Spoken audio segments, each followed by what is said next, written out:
وإذ قلتم يا موسى لن نصبر على طعام واحد فادع لنا ربك يخرج لنا مما تنبت الأرض من بقلها وقثائها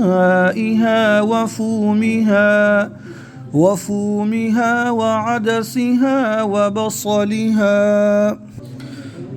قال أتستبدلون الذي هو أدنى بالذي هو خير اهبطوا مصرا فإن لكم ما سألتم وضربت عليهم الذلة والمسكنة وباءوا بغضب من الله ذلك بأنهم كانوا يكفرون بآيات الله ويقتلون